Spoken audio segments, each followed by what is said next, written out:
Assalamualaikum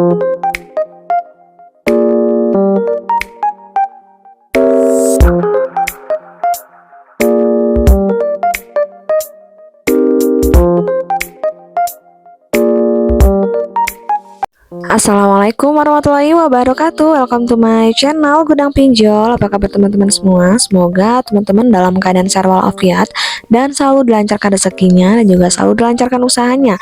Nah, kali ini saya akan bahas tips dan trik cara menghadapi debt collector yang selalu menagih kita dengan kasar atau bahkan menagih kita di saat kita gagal bayar. Nah, apa sih yang harus kita lakukan? Nah, simak baik-baik, jangan sampai teman-teman gagal paham dan tetap happy dalam menjalani kehidupan. Nah, sebelumnya jangan lupa di subscribe, like, dan komen dulu channel saya ini, oke?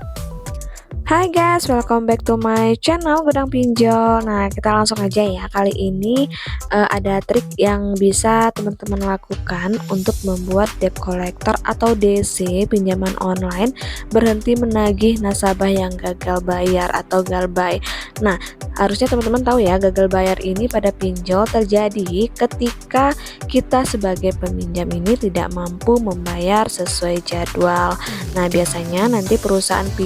Biasanya untuk perusahaan pinjol ini akan mengirimkan debt collectornya untuk menagih nasabah yang gagal bayar, dan ini juga sering menimbulkan kekhawatiran bagi nasabah. Nah, sebenarnya ya, untuk kita yang sudah memutuskan mengajukan di pinjaman online, artinya kita harus tahu konsekuensinya terlebih dahulu. Kita bakalan ditagih jika kita gagal bayar, yang mana yang namanya hutang memang harus tetap dibayar. Kemanapun kita pergi untuk berhutang harus tetap dibayar. Namun ini kadang menjadi salah kaprah bagi perusahaan pinjol, apalagi untuk pinjol ilegal, di mana mereka menerapkan bunga yang terlalu besar sampai hampir dengan 50% dari pokok itu adalah bunga. Biasanya itu untuk pinjaman online ilegal, yang mana teman-teman membuat teman-teman di luar sana tercekik dalam membayarnya, apalagi ekonomi sedang susah dan juga kehidupan juga lagi pas-pasan, apalagi yang memang belum ada bekerja dan menggunakan dana pinjaman online ini untuk hal-hal yang untuk lifestyle, untuk berhutang, untuk gali lubang tutup lubang, kecuali untuk teman-teman yang memang menggunakan dana pinjol ini untuk hal yang lebih produktif, sehingga bisa mampu membantu meningkatkan perekonomian teman-teman dan bisa membayar hutang dari profit yang kita dapatkan.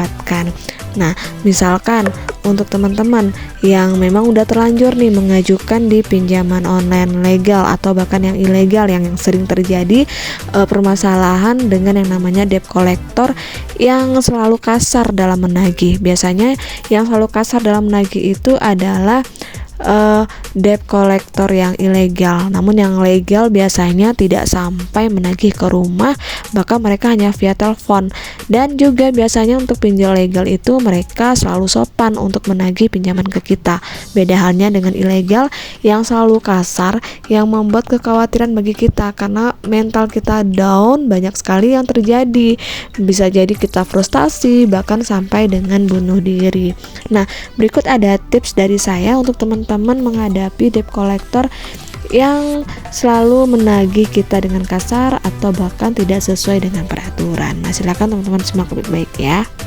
Nah, yang pertama yang harus teman-teman lakukan yaitu yang pertama, silakan teman-teman langsung hubungi pihak pinjaman online. Ini langkah awal yang bisa kita lakukan. Jadi segera menghubungi pihak pinjol dan hindari mengabaikan masalah tersebut, dan jelaskan secara jujur mengenai kesulitan keuangan serta alasan kenapa kita mengalami keterlambatan dalam pembayaran. Nah, dengan adanya komunikasi yang terbuka ini dapat membantu dalam kita menemui solusi bersama.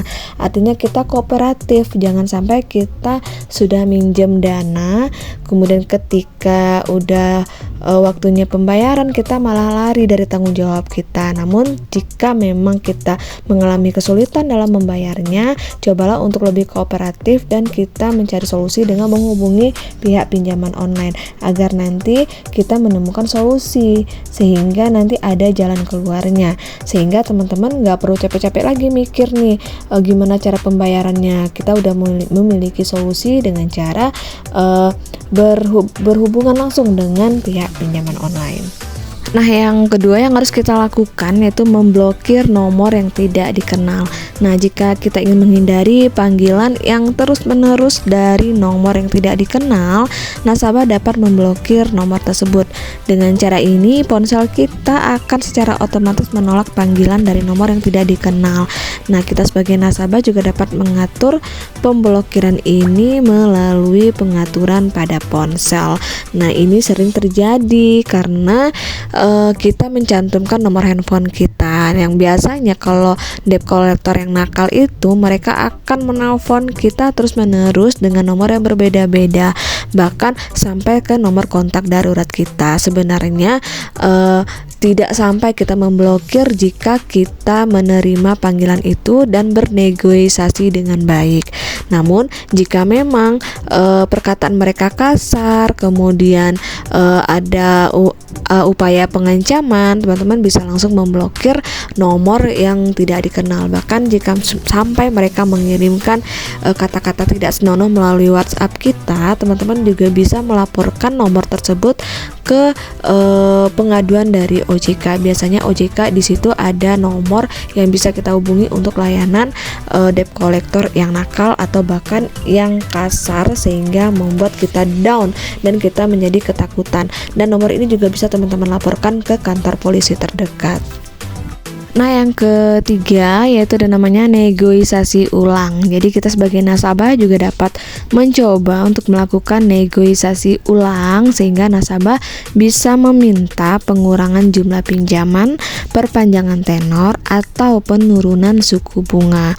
Ini banyak pemberi pinjaman online yang bersedia berdiskusi untuk mencapai kesepakatan yang adil sehingga nanti teman-teman lebih nyaman dalam pembayaran pinjaman dan bisa melakukan restrukturisasi jika memang diperlukan. Itu tergantung dari pinjaman online-nya. Biasanya kalau kita mengajukan pinjaman di bank konvensional, biasanya mereka ada yang namanya restruksi ya, artinya nanti apakah bunganya yang diperkecil, apakah tenor yang diperpanjang. Jadi teman-teman bisa melakukan negosiasi ulang kepada pihak pinjol.